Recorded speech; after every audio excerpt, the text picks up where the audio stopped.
Hello and welcome to another episode of how to money with me Shuja Qureshi.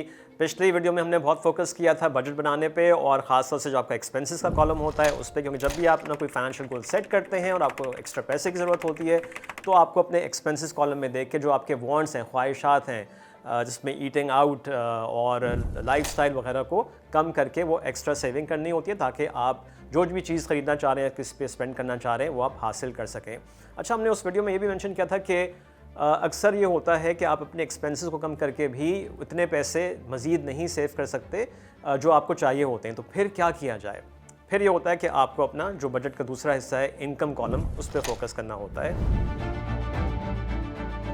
जैसे जैसे अपनी ज़िंदगी के स्टेजेस में आगे बढ़ेंगे, आपके खर्चे बढ़ेंगे। अभी आप सिंगल हैं, फिर आपकी शादी होगी, आपके खर्चे बढ़ेंगे, बच्चे होंगे, उनके खर्चे बढ़ेंगे।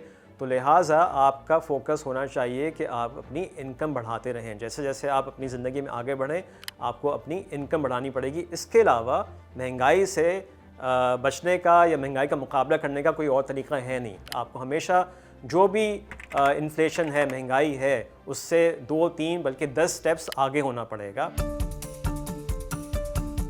अच्छा, थोड़ा सा पहले ज़रा पर्सनल फाइनेंशियल प्लानिंग को समझ लें कि ये होती क्या है। अब जैसे कि नाम से ज़ाहिर है, पर्सनल फाइनेंशियल प्लानिंग, पर्सनल आपकी अपनी ये ज़िंदगी के जो फाइनेंसेस होते हैं उनकी प्लानिंग होती है। और ये तो बात आप अग्री करेंगे ना, कोई भी काम जब आप प्लानिंग के साथ करते हैं तो उसका रिजल्ट अच्छा होता है, रादर देन जस्ट हैपहैज़र्ड पैसा आया, स्पेंड किया, जो बच गया वो सेविंग एंड दैट्स इट। तो पर्सनल फाइनेंशियल प्लानिंग को अगर आप उसकी डेफिनेशन को गूगल करेंगे तो बहुत सारी मिल जाएंगी, लेकिन जो मुझे पसंद है वो मैं आपसे शेयर करूंगा। So personal financial planning is an ongoing process to help you make sensible decisions about money that can help you achieve your goals या financial goals। तो ये sensible तरीके से अपने पैसे को खर्च करें, उसकी प्लानिंग करें, ये होती है पर्सनल फाइनेंशियल प्लानिंग। अब आप इनकम कॉलम में आप देखें और आप लिखना शुरू करें यहाँ पे कि आपकी इनकम महीने की कहाँ से आ रही है। अगर आप जॉब करते हैं तो सैलरी इनकम है, उसको नोट डाउन कर लें। अगर आप बिज़नेस करते हैं तो उसकी भी आप लिख लें कि ये इनकम जो आ रही है हर महीने मेरे पास, ये मेरे बिज़नेस से आ रही है। फिर दूसरी कोई सोर्सेज हैं आपकी इनकम की। इन्वेस्टमेंट इनकम एक हो सकती है, वो कहाँ से आएगी? जब आप कहीं इन्वेस्टमेंट करेंगे। इन्वेस्टमेंट कहाँ से करेंगे? जो आपने पैसा सेव किया है। अब ये जो ऑफकोर्स फॉर्मूला है क्या है? Income minus expenses is equal to savings, right. अब आपके सेविंग्स जो हैं उनको आप ऐसे ही ना पड़ा रहने दें, उनको आप इन्वेस्ट करें। बिकॉज अगर पैसा पड़ा रहता है तो क्या, अगेन पिछली वीडियो की तरह, इन्फ्लेशन का जो जिन है, महंगाई का जिन, वो आपके पैसे को खाता रहेगा। बिकॉज महंगाई तो बढ़ती रहती है और अगर जो आपने सेव किया हुआ है उस पर आपको कोई आमदनी नहीं हो रही, उस पर कोई आपको रिटर्न नहीं मिल रहा, तो उसकी वैल्यू, जो पैसा पड़ा हुआ है बैंक में, वो गिरती जाएगी। वो आगे जाके कम चीज़ें बाय करेगा। थोड़ा सा यहाँ पे आपको अपने पर्सनल एक्सपीरियंस शेयर करूँ कि जब मैंने बजट बनाना शुरू किया था मैनी ईयर्स बैक, तो मैं अब जो प्राइसेस देखता हूँ कुछ चीज़ों की और जो पहले थी, तो उसमें इतना इजाफा है कि बस दंग ही रह जाता है। और मैं आपसे शेयर करूँ एक एग्जांपल, जो ये वॉशिंग पाउडर होता है, ये टॉप 3 ब्रांड्स ले लें। आज उसकी जो ½ kg की थैली है वो तकरीबन 300 रुपये की आती है और ये तकरीबन आप कई सालों पीछे चले जाएं, मोर देन 10 ईयर्स बैक, तो ये अराउंड बिटवीन 35 to 40 रुपीज़ की थी। तो 10 गुना इजाफा है इन अबाउट 12-15 ईयर्स की अगर बात की जाए। इसी तरीके से और भी हैं। जो आपका मिनरल वाटर का जो कैन आता है, जो आप कूलर पे रखते हैं, वो 70-80 रुपये का होता था, आज वो 400 रुपये का है। So this is the kind of inflation that hits you.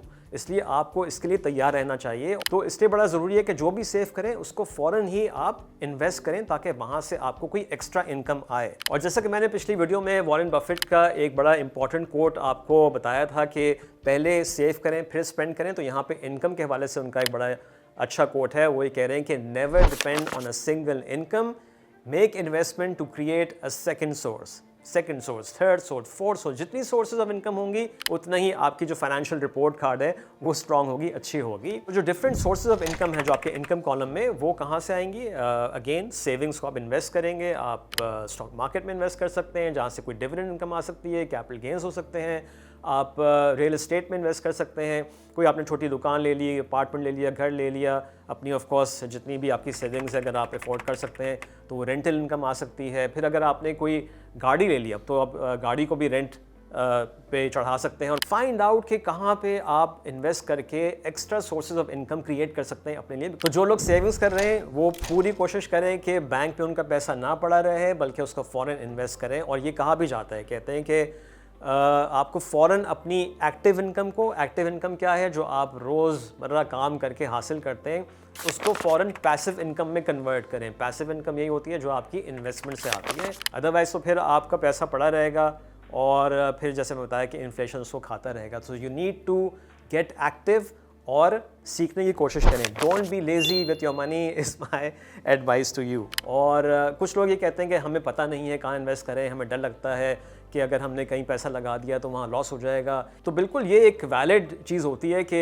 Investment risky होती है, लेकिन रिस्की तो हर चीज़ होती है। रिस्क को मैनेज किया जाता है और सीखा जाता है। अब ज़ाहिर है कि आप जैसे जैसे ज़िंदगी में आगे बढ़े तो आपको बाइक चलानी नहीं आती थी, गाड़ी चलानी नहीं आती थी, आपने लर्न किया ना, तो आपने सीखा। तो इसी तरीके से पैसे को इन्वेस्ट करने के हवाले से अगर आपके जहन में खदशात हैं तो सीखें कि कैसे इन्वेस्टमेंट कौन सी एसेट में या जो अवेलेबल एसेट क्लासेस हैं, जैसे हमने जिक्र किया स्टॉक मार्केट है, म्यूचुअल फंड्स हैं, रियल एस्टेट है, उसमें कैसे इन्वेस्टमेंट की जानी चाहिए। जहां हमने बजट बनाने की बात की, वहां एक और इम्पॉर्टेंट डॉक्यूमेंट है जो यूजुअली हम कंपनीज़ का देखते हैं, जब फाइनेंशियल्स उनके देखते हैं तो उसमें ये बजट होता है जिसको हम इनकम स्टेटमेंट कहते हैं। इनकम और एक्सपेंसेस का उसमें सारी डिटेल्स होती हैं। इसी तरीके से होता है आपकी बैलेंस शीट। हर शख्स को भी अपनी बैलेंस शीट बनानी चाहिए। अगर मैं अपनी बात करूं कि मैं बैठ के अगेन 2 कॉलम होते हैं, एसेट्स होते हैं और आपकी लायबिलिटीज़ होती हैं बैलेंस शीट में।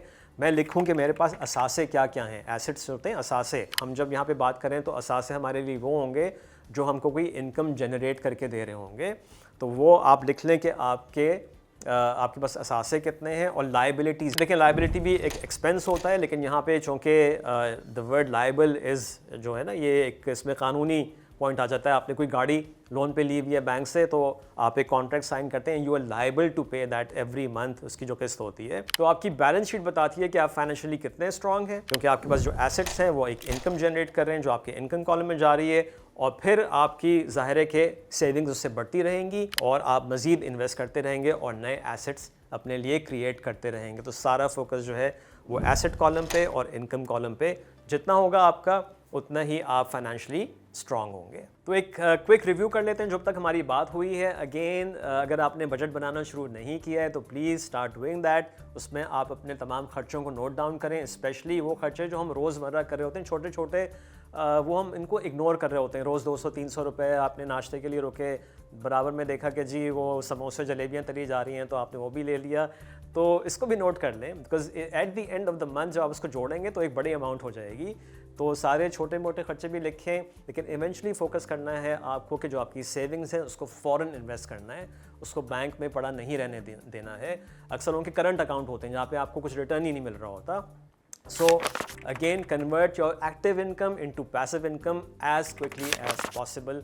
ये एक लेसन बड़ा इंपॉर्टेंट है। सो होपफुली इस वीडियो में मैंने जो बातें की हैं वो आपको कुछ काम की लगी होंगी। तो उस पर ज़रूर कमेंट दें। अपने क्वेश्चंस अगर कोई आपके जहन में है वो मुझसे ज़रूर शेयर करें, मैं इंतज़ार करूँगा। So until next time, take care, खुदा हाफिज़।